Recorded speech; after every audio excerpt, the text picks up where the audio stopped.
Señor, toma mi vida nueva antes de que la espera desgaste años en mí.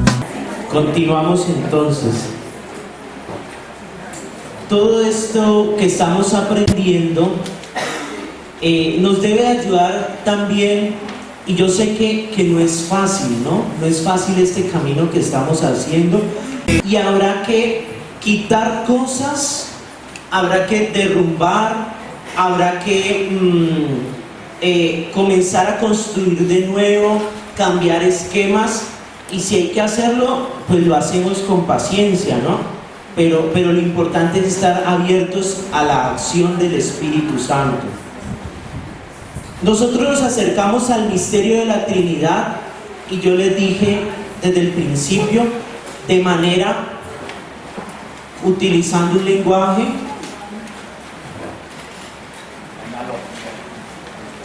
analógico, por analogía, es decir, por comparación. Yo solo puedo acercarme al misterio trinitario así, y tengo que usar un lenguaje humano para hablar de un lenguaje divino. Qué difícil. Ahí siempre nos vamos a quedar cortos, siempre. Por más términos en latín, en hebreo, en griego que yo utilice, siempre me voy a quedar corto, porque estoy utilizando un lenguaje humano para hablar de algo divino. Entonces ahí va a estar el problema. Siempre nos vamos a quedar cortos. Entonces, ¿qué es la idea?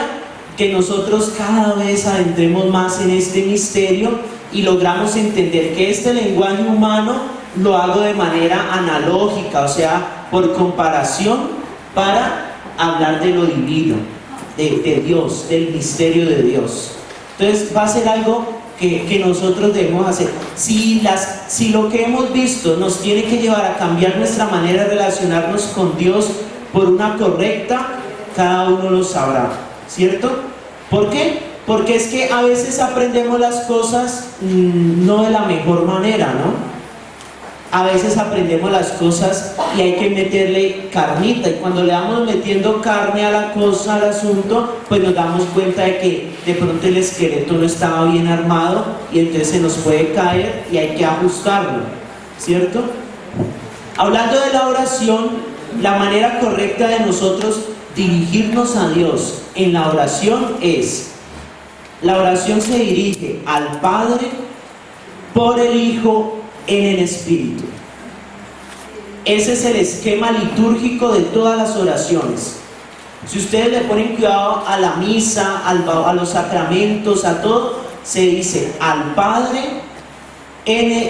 por el Hijo en el Espíritu. Esa es la manera correcta. Entonces, ¿cómo nos debemos de relacionar nosotros con Dios? Al Padre en el Hijo por el Espíritu.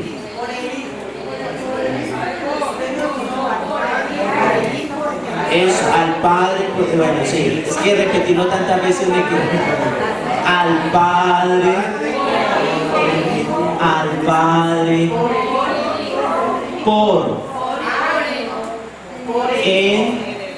por el Hijo en el Espíritu Santo.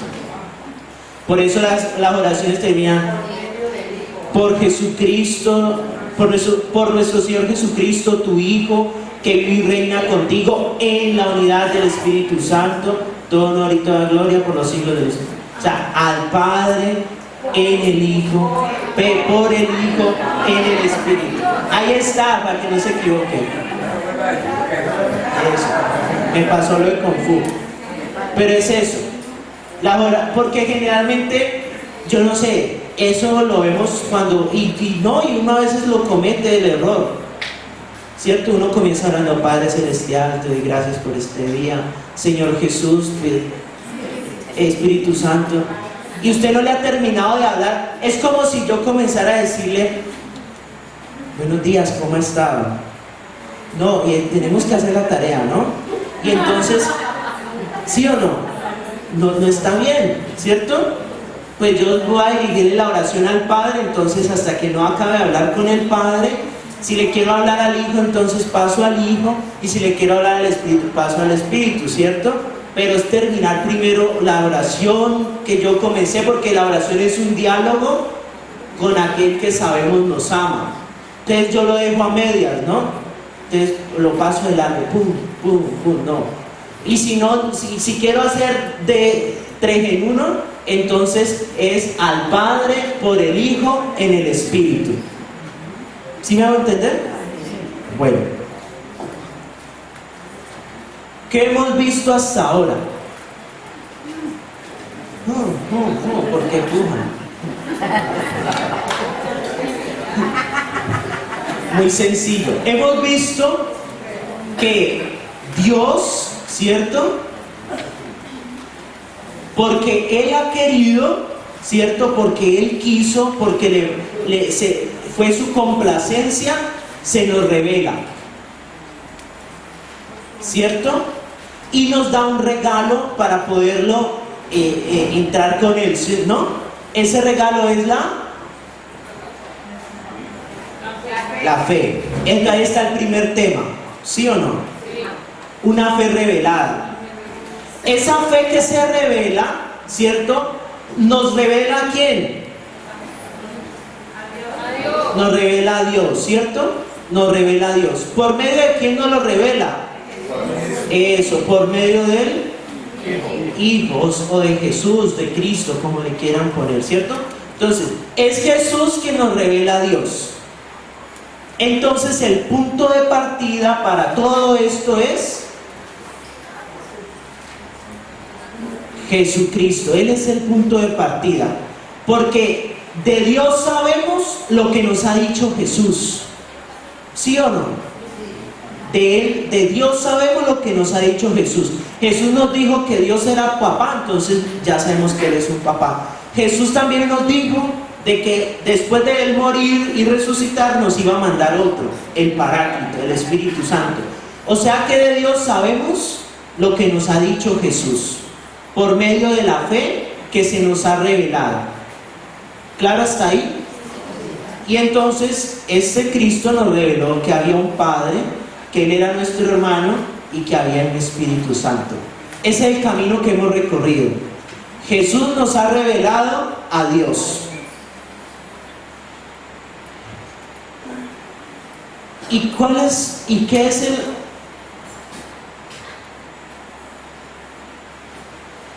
Bueno, y entonces este Jesús que se encarnó de María la Virgen, ¿cierto? Que nos dejó el Espíritu Santo después de morir y resucitar, vino a hacer una misión aquí en la tierra. ¿Cuál fue? Traer un mensaje. Eso. ¿Se acuerdan que yo les dije que ustedes saltaban un paso? Entonces, sí, es correcto. Nosotros siempre decimos que Él vino a salvarnos. Eso, pero entre esto y esto está el reino de Dios. No nos podemos saltar esto. Jesús vino a predicar el reino. Predicando el reino nos salvó. Vamos a ver un poco eso. Vamos a buscar, aunque ahí los tienen, ¿no? Pero yo quiero que vayan a sus Biblias. Marcos 1:4.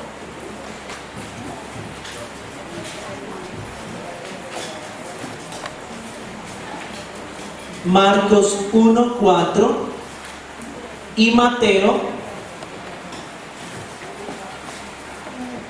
4:23 y 9:35.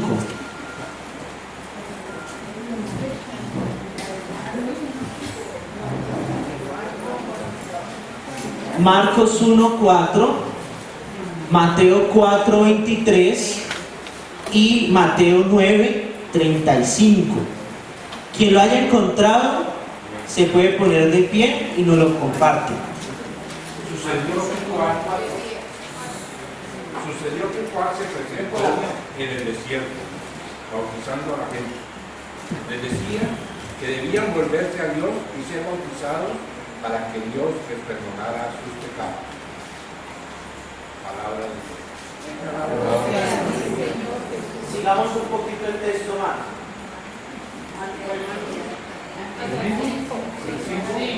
Todos los de la región de Judea y de la ciudad de Jerusalén salían a oírlo, confesaban sus pecados y Juan los bautizaba en el río Jordán. La ropa de Juan estaba hecha de pelo de camello y se la sujetaba al cuerpo con un cinturón de cuero y comía langostas y miel del monte. En su proclamación decía: después de mí viene uno más poderoso que yo, que ni siquiera merezco agacharme para desatarle la correa de sus sandalias. Yo los he bautizado a ustedes con agua, pero él los bautizará con el Espíritu Santo. Por aquellos días, Jesús salió de Nazaret, que está en la región de Galilea, y Juan lo bautizó en el Jordán.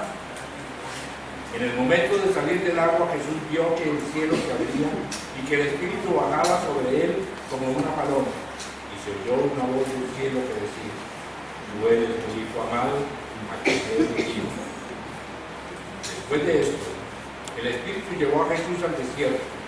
Allí estuvo 40 días, viviendo entre las fieras y siendo puesto a prueba por Satanás, y los ángeles le servían. Después que metieron a Juan en la cárcel, Jesús se fue a Galilea a anunciar las buenas noticias de parte de Dios. Decía: ha llegado el tiempo, el reino de Dios está cerca. Vuélvanse a Dios y acerquen con fe sus buenas noticias. Entonces comienza el Evangelio de Juan, el Evangelio de Marcos diciendo: Juan estaba predicando, ¿cierto? Y decía que detrás de él viene uno que es más grande, Jesús.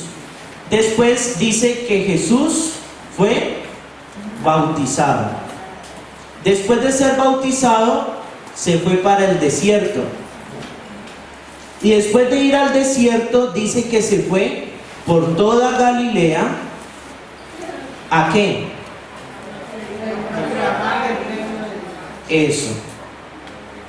Bueno, aunque dice ahí, proclamaba la buena noticia de Dios, que era: el tiempo se ha cumplido, el reino de Dios está cerca, convertíos y creed en la buena nueva.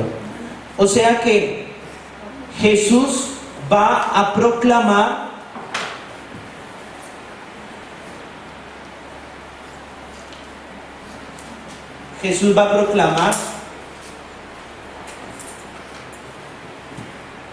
la buena nueva, ¿cierto? La palabra buena nueva o buena noticia es la palabra que traduce evangelio.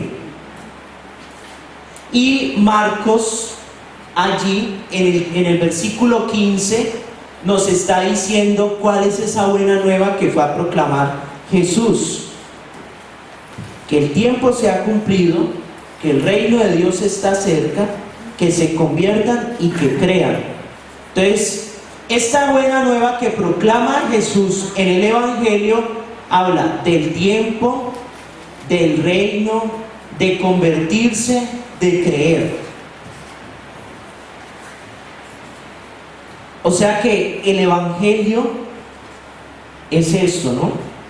Si buena nueva es buena noticia, es la traducción del Evangelio, de la palabra Evangelio, entonces el Evangelio es la proclamación de que el tiempo ha llegado, de que el reino de Dios está cerca, de que hay que convertirse y de que hay que creer en Él. ¿Sí me hago entender? Juan predica que hay uno más grande que él. Se encuentra con Jesús. Jesús se hace bautizar, después va al desierto y después se va por toda la Galilea a proclamar. ¿Qué proclama? La buena nueva. ¿Y cuál es la buena nueva? Eso. ¿Y cuál es el evangelio? El reino de Dios. El reino de Dios. Lo podemos resumir así: el tiempo nuevo, convertirse, creer, reino de Dios. O sea, que los evangelios nos hablan de la proclamación del reino de Dios. Y Jesús proclamando ese reino de Dios, pues le suceden muchas cosas. Y termina muriendo por su causa, porque él defendió hasta lo último la causa. ¿Cuál era su causa? El reino de Dios. Leamos Mateo 4:23. Lo tengo. ¿Sí? Recorría Jesús toda Galilea, enseñando en sus sinagogas, proclamando la buena nueva del reino y curando toda enfermedad y toda dolencia en el pueblo. Su fama llegó a toda Siria y le trajeron todos los que se encontraban mal con enfermedades y sufrimientos diversos. Bueno, debemos estar ahí. Entonces, en el versículo 23 volvemos a eso. Jesús pasó por toda Galilea, ¿qué? Proclamando. ¿Y qué era lo que proclamaba? ¿Qué nos dice el texto? La buena nueva. La buena noticia. El reino. ¿De qué? El reino. Ah, bueno, entonces ya Mateo nos aclara que la buena noticia se le puede resumir. Le quitamos entonces el tiempo de convertirse, creerse, y la resumimos entonces en el reino. En el reino. ¿Sí ven? Entonces, la proclamación que hace Jesús por toda Galilea es de una buena noticia. ¿Y cuál es esa buena nueva noticia? El reino. El reino. Leamos 9:35. Mateo. Sí. Jesús recorría todos los pueblos y aldeas, enseñando en sus sinagogas, proclamando la buena nueva del reino y sanando toda enfermedad y toda dolencia. Palabra Eso. de Dios. Entonces, otra de lo mismo. Jesús recorría la Galilea proclamando la buena nueva, que era el reino de Dios. Y como consecuencia, en los dos últimos textos nos dicen que el reino entonces trae las curaciones de las enfermedades, trae todo lo demás, el levantar al pobre, al oprimido, pero eso es consecuencia de la predicación del reino. Porque a veces pensamos que es al revés, que primero sean las curaciones y después sea el reino. No, el reino se predica y como consecuencia nos trae las curaciones, el sacar al pobre, al oprimido, al huérfano, lo que dice Lucas en el capítulo 4, ¿no? El tiempo de gracia ha llegado entre ustedes, conviértanse, este es el año jubilar, ¿no? ¿Sí acuerdan? El Espíritu del Señor está sobre mí, me ha ungido y me manda a proclamar un nuevo año, un año de gracia. Eso es. Pero eso es consecuencia del reino de Dios.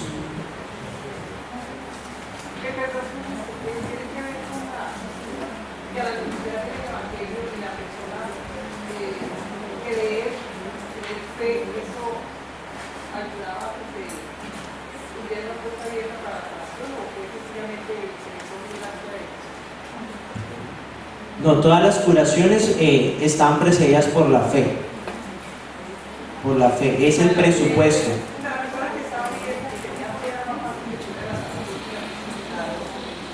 No es que sea más fácil, es en el cual Dios puede actuar. Porque la fe es mi disposición. Si yo no tengo fe, pues no me dispongo sí, Dios no puede hacer nada en mí, ¿no?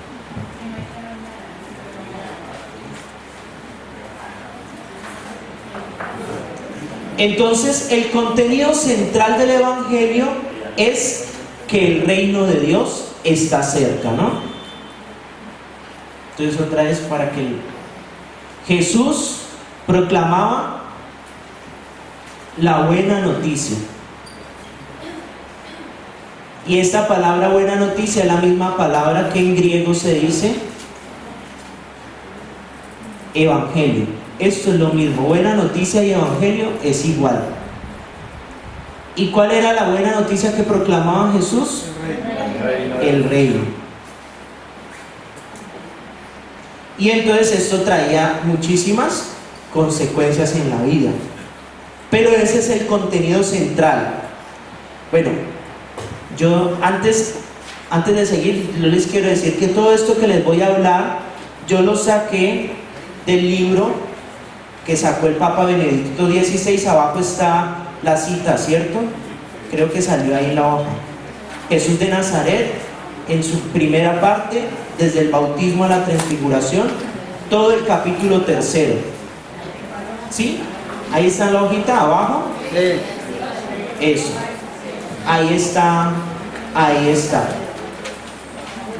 Entonces yo lo que hice fue resumir el capítulo 3 del libro del Papa.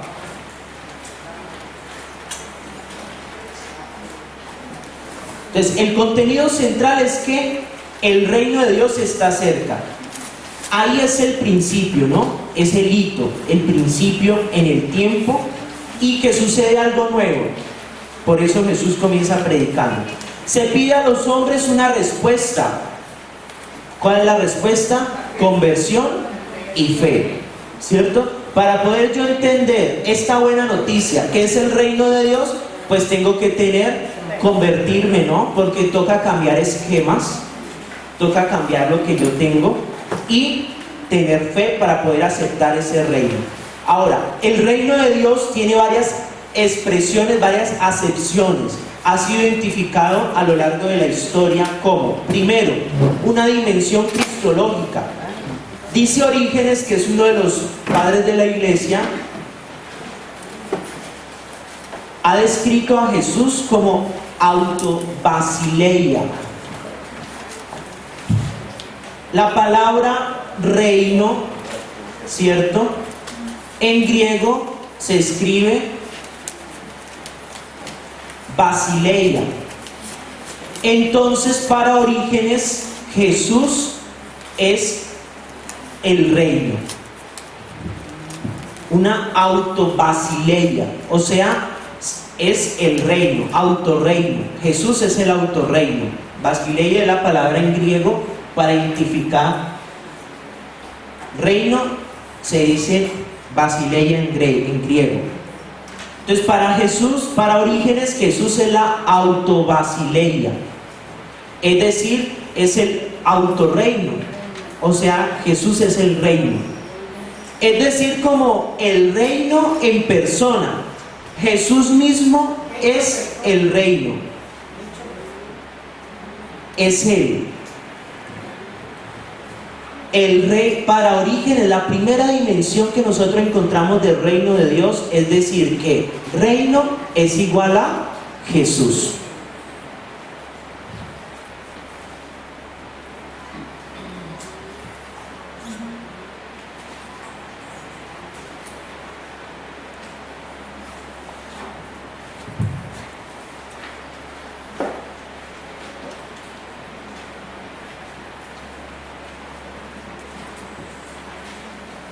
Otra, una línea más interpretativa, podríamos definir como idealista o también mística.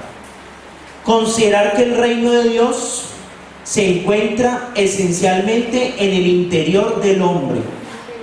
Entonces, otra definición, ¿cierto? Otra acepción que encontramos de reino es que está en el interior del hombre.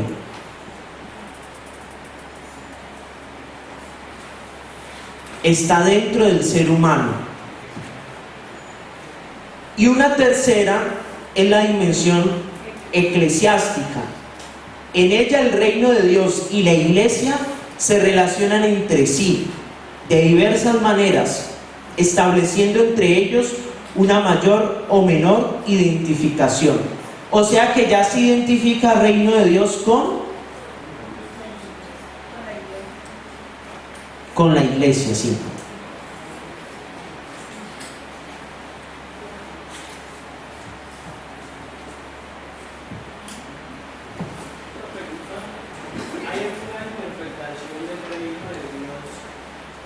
como cuando ya uno se muere y llega al reino de Dios.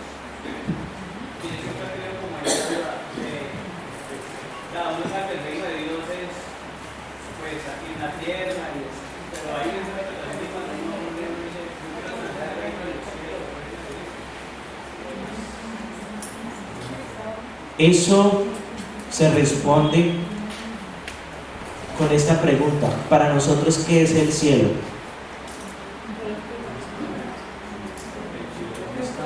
Un estado del alma, sí, pero ¿qué es? ¿Cómo es ese estado?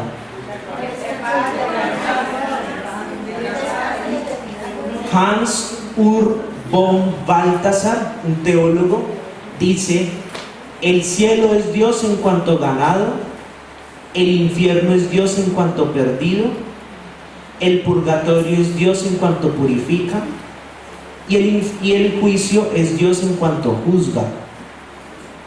Entonces, el cielo es Dios en cuanto ganado. O sea, el estar yo en el cielo significa estar con Dios. Y entonces ahí le podemos agregar todo lo que ustedes están diciendo: alegría, paz, tranquilidad, felicidad, ¿cierto? Gozo. Eso es el cielo. Dios en cuanto lo ganamos. Para ganar a Dios, entonces hay que vivir de una manera, ¿no? Entonces, siguiendo esa definición, entonces el reino de Dios pues es ganar a Jesús. Entonces, si yo gano a Jesús, estoy en el cielo. Por lo tanto, entonces se podría identificar reino de Dios con el cielo. Pero más adelante vamos a ver de que en el Evangelio se utiliza también la expresión reino de los cielos. Pero no se quiere dar a entender con esta expresión de que se refiere a algo ultraterreno, como lo que estabas diciendo, ¿no? Como algo fuera de aquí de la tierra, como el cielo. No. ¿Por qué le llama el evangelista reino de los cielos? Por lo que yo les había explicado de la concepción que tenían los judíos de Dios y del nombre de Dios. Que si nombraban a Dios, estaban diciendo que tenían posesión sobre Él. Entonces, como el nombre de Dios era innombrable, entonces ellos prefieren cambiar la palabra Dios por otras palabras que analógicamente me refieran a Él. Por eso se habla reino de los cielos. Pero entonces cuando en el Evangelio aparece la expresión reino de los cielos, quiere decir igual reino de Dios. Y no se refiere a algo ultraterreno. Pero haciendo la comparación de que si el cielo es ganar a Dios, entonces el cielo se puede llamar reino de los cielos. ¿Sí o lo enredé? No, es que la cara no me parece convencida.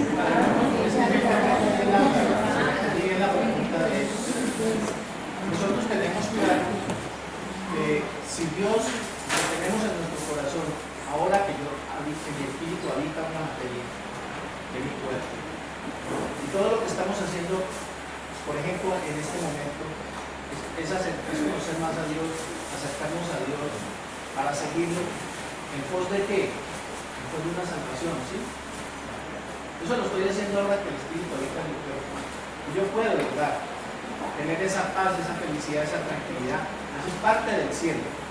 Tengo a Dios en mi corazón, tengo el cielo. Pero cuando mi espíritu abandone mi materia, yo sé que no ir a algún lugar, ese es el estado. Pero entonces a eso es que le llamamos el reino de los cielos. Parte lo vivimos aquí, pero cuando ya el espíritu abandone la materia, ¿qué? La pregunta es, si usted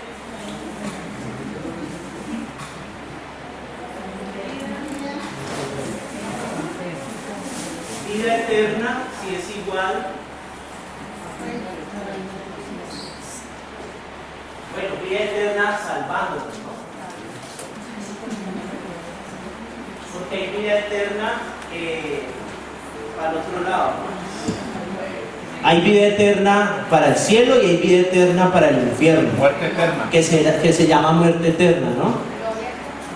Eso, la gloria eterna. Entonces, Esto, si es igual a esto, sí, en cuanto que es Dios ganado, en cuanto que el reino de los cielos es Jesús, pero no como un lugar donde vamos a llegar o como algo ultraterreno, no, porque debajo ahí de las tres explicaciones dice, la idea en fondo es clara, el reino de Dios no se encuentra en ningún mapa, no es un reino como los de este mundo, es un lugar en el interior del hombre y allí crece y desde allí actúa.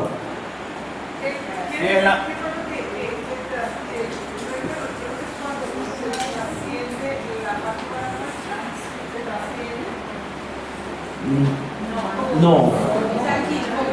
Porque es que si no, en la oración Padre Nuestro dice, venga a nosotros tu reino, ¿sí? O sea, no estamos en el reino de Dios, que venga a nosotros, se está pidiendo. ¿Qué estamos pidiendo?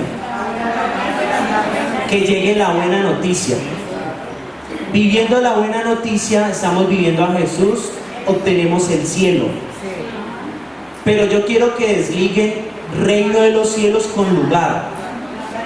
No, reino de los cielos es la buena noticia que proclamó Jesús.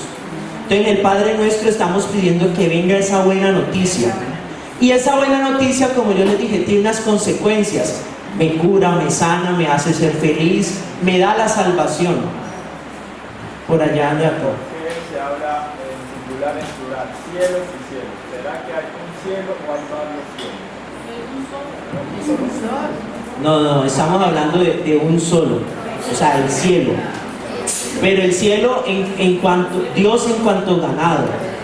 O podemos hablar los cielos, pero es un, o sea, si vamos a ponerlo en lugar, es un solo lugar. Pero como no es un lugar, entonces se puede decir cielo y cielos. Espere que allá atrás me levantaron. Pero ¿por qué Jesús en los evangelios habla del cielo como un lugar? Ahí, Jesús habla de un lugar. Sí, estarás conmigo en el reino de los cielos. Cuando le dice al ladrón, hoy estarás conmigo en el reino de los cielos. En el paraíso. Pero no, Jesús, lo que yo les he dicho y les voy a decir, nosotros hablamos en categorías humanas de categorías divinas. Y eso ya lo ha visto, ya el Papa Juan Pablo II casi lo acribillan cuando él dijo, el cielo no es un lugar. El infierno no existe como lugar. Y lo ha repetido Juan Pablo II, lo ha repetido Benedicto XVI y el Papa Francisco. Entonces, el cielo se refiere como lugar, pero para que nosotros entendamos que es un estado después de la muerte. Padre, ¿cuál místico? No es más que místico. Señor. Cuando dice, tú estarás conmigo en el reino de los cielos, lo que hace referencia en unidad con el Padre. Entonces, ¿qué es eso? Lo que pasa es que aquí hay que cambiar el esquema, ¿no? Desvincular reino del lugar. El padre Fernando. Sí. Simplemente diría que el cielo es la presencia de Dios y el infierno es la ausencia de Dios. ¿Qué es eso? Algunos comparan el infierno, ustedes se han enamorado, ¿cierto? Sí. No. Cuando ustedes se enamoran de una persona y entonces esa persona, ustedes terminan con esa persona, ¿no? Porque ya no siguió más. Y entonces ahí viene lo que llamamos comúnmente la tusa. ¿Sí o no? Ese sentimiento que le queda es como de zozobra, como de angustia, como de... ¿Cierto? Ese es el infierno. Multiplique eso por toda la eternidad, por muchísimo y por toda la eternidad. ¿Por qué? ¿Qué va a pasar? Usted después de que se muere, claro que esto es clase de escatología, ¿no? Cuando uno se muere, inmediatamente se muere, tiene un encuentro personal con Jesucristo. O sea que usted conoce al amor. Conoce al amor. Lo vio. Pero él le dice, resulta que con lo que usted vivió, usted sí no se merece estar aquí conmigo. Entonces, tranquilamente usted ya sabe que se tiene que ir. ¿Sí ven el sentimiento que yo le estoy demostrando aquí en la tierra? Usted estuvo con su pareja, la vio, compartió, sintió que ella era su media naranja o su naranja completa, y después le dicen que no. Entonces, y ya no estamos con una persona, estamos con el amor verdadero, ¿cierto? Y entonces le dicen a uno, no, usted no puede vivir con ese amor. Ese es el infierno. Sino que Dante Alighieri, que en la Divina Comedia fue el que nos metió en el cuento de que el infierno son las llamas y las 7 pailas, y entonces usted va a estar bajo la 5ª paila mocha. No, él fue el que nos metió en esa figura para poder entender, para poder describir artísticamente qué es el infierno. Pero el infierno no es un lugar, es el estado del alma. Existe, claro, no como lugar, sino como estado. Pero me digo que él está levantando la mano. Yo simplemente quería hacer un comentario, y es que muchas veces caemos en el error de salirnos del contexto. Mire, por ejemplo, que nosotros tenemos que, para empezar a entender la vida, entrar en el contexto general. Ustedes, todos yo creo que han leído, o por lo menos conocen lo que es la mitología romana y la poesía griega, donde para poder explicar muchos fenómenos que ahora ya más sabemos que son plenamente físicos, que tienen explicación y que venían de arriba. Entonces la primera explicación es obra de los dioses. Los dioses estaban siempre arriba. Entonces esa mentalidad hay que traerla al reino para todas estas poblaciones que precedieron, por ejemplo, la llegada de Jesús. Cuando Jesús llega a esta tierra a enseñarnos el reino, ya esa mentalidad de que arriba están los dioses. Claro, nos meten en ese esquema, ¿no? De que arriba está Dios y abajo está el mar y todo eso. Esa forma de explicar Yo diciendo, lo que dicen es que nosotros, como que nos estamos preparando para evangelizar, y venimos por una actividad, venimos años luz en ese error. Es que la mitología no es real. Lo que estamos aprendiendo, la palabra no es real. No, por eso se está apoyando. Es que creo que no podemos ni depender de palabras mitológicas. Yo entiendo, a ver, yo entiendo las dos posturas, ¿cierto? Y trato de comprender lo que están diciendo. O sea, nosotros siempre hemos estado en un esquema, ¿cierto?, que nos dice de que está la tierra, de que el ser humano está aquí, ¿cierto? Y entonces aquí está el cielo y aquí está el infierno. Eso es el esquema que nos han metido toda la vida. Pero este esquema no es. El cielo no lo podemos ubicar arriba, el cielo no lo podemos ubicar abajo, ni al lado, ni nada. El cielo no lo ubicamos en ningún lugar. Como tampoco ubicamos el infierno en un lugar, tampoco. Es como el esquema, ¿no? El prejuicio que nosotros tenemos, ¿no? Entonces si usted ve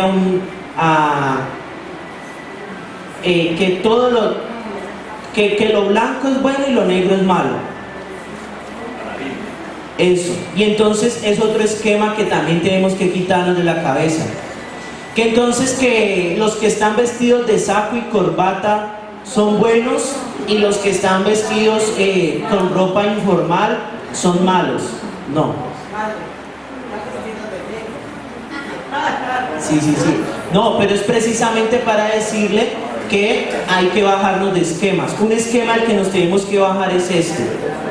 Que nos metieron, como lo dice el Señor, eso no lo metió la mitología griega, no lo metió Roma, no lo metieron otros, sí, correcto, pero hay que quitar ese esquema. ¿Listo? Entonces el reino de los cielos no es un lugar espacio-temporal que podemos ubicar en el mapa o más adelante dentro de la historia vamos a decir que por allá va a aparecer. No. El paraíso tampoco lo ubicamos en un lugar.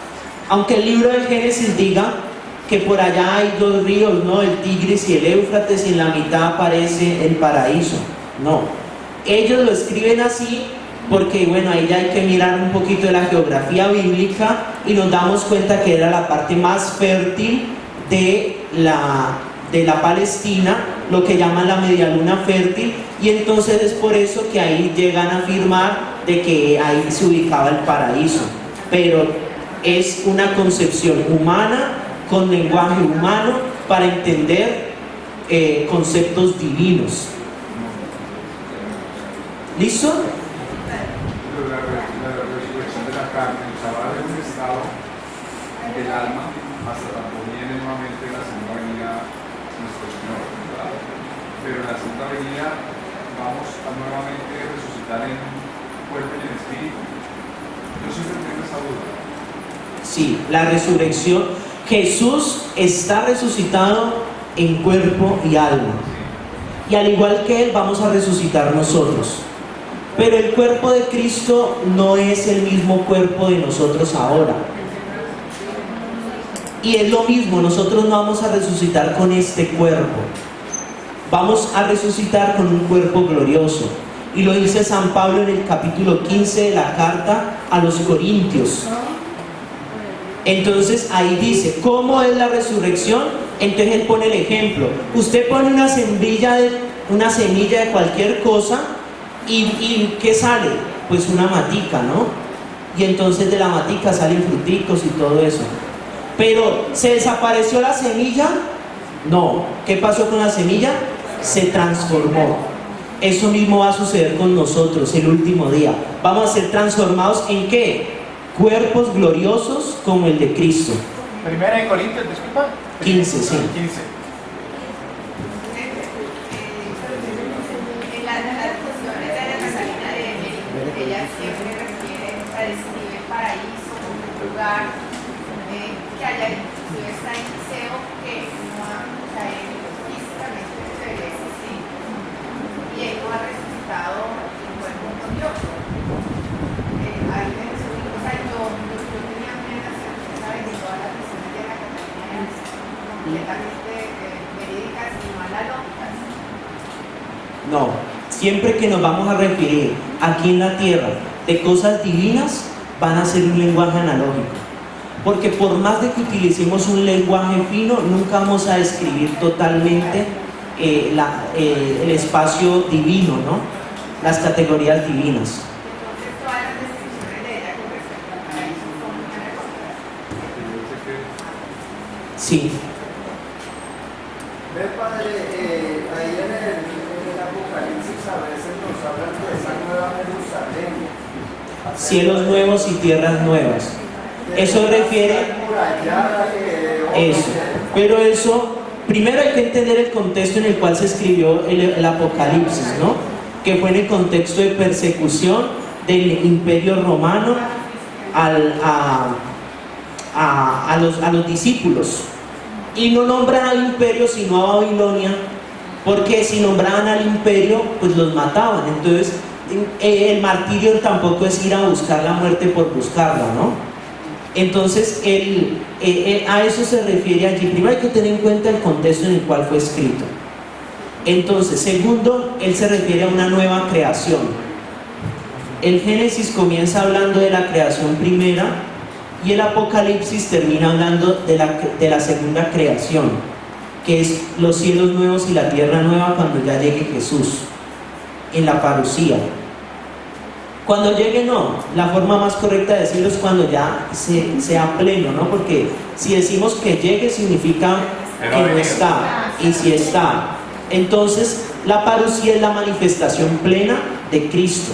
O sea, la segunda venida de Jesús, realmente, la forma correcta de decirlo es manifestación plena y gloriosa de Él en esta tierra.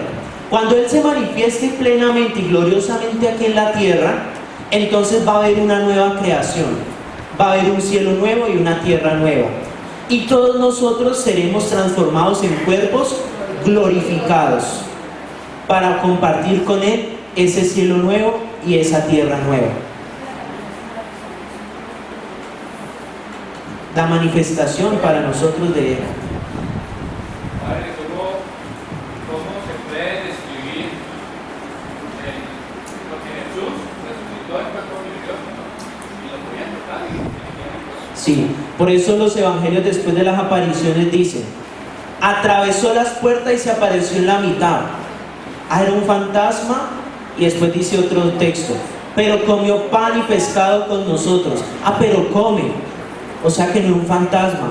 Y después dice otro texto: pero mete mi dedo en la llaga y mete tu mano en mi costado. O sea que tenía cuerpo. Entonces, ¿cómo así? Atraviesa puertas, come, tiene un cuerpo. Eso es lo que nosotros no entendemos en categorías humanas. Ese es el cuerpo glorioso. ¿Alguna otra pregunta? ¿Sí? ¿No? Bueno, entonces retomo. Jesús viene a proclamar la buena noticia, el Evangelio, que es el reino de Dios. Una acepción de ese reino es decir que el reino es Jesús. Otra acepción es decir que el reino está al interior del hombre. Y otra acepción es decir que el reino es la iglesia. Claro que por la teología de San Pablo de la iglesia, esta y esta terminan siendo la misma, ¿no? ¿Sí o no? ¿Y quién es el que recibimos adentro de nosotros? Eso, a Dios, ¿no? Y Dios es el mismo Jesús. O sea que las tres terminan siendo. Vamos a ver cómo llegamos allá. Entonces, claro, el reino de Dios no es un lugar. No es un lugar. Difícil de entenderlo, pero no es un lugar. Jesús ha anunciado el reino. Bueno, eso. Entonces, vea, de tarea, yo los invito a que se lean esos textos que aparecen allí del Evangelio de Mateo, donde aparecen las parábolas del reino, para tratar de identificar un poquito qué es el reino. Ustedes lo vamos a leer, van a meditarlos y entonces van a descubrir un poco. Es casi todo el capítulo 13 del Evangelio de Mateo.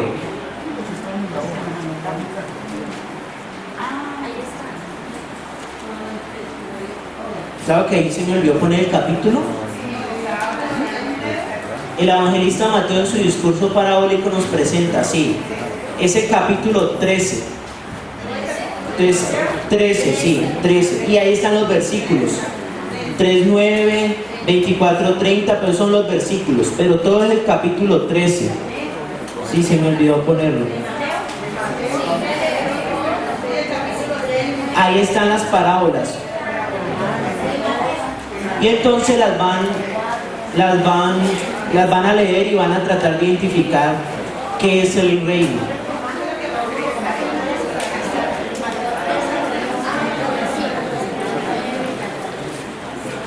Cada uno sabe que aquí está la cajita. Bueno, listo.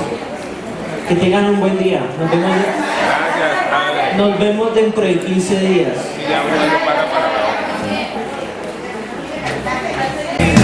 Llévame.